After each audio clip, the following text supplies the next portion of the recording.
How to uninstall apps on Android that won't uninstall.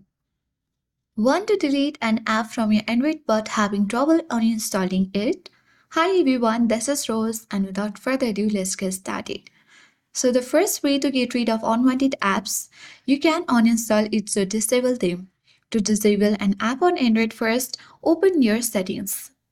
Scroll down. Now navigate to Apps, select App Management, and from the list of the application, open the app info of that particular app that you want to uninstall.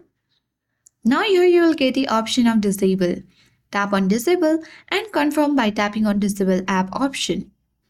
The second method is using your Google Play Store. Open Google Play Store on your Android. Now navigate to profile at top right corner and select manage apps and device option. Select manage. Now tap on this device and tap on install. After that, look for the particular application.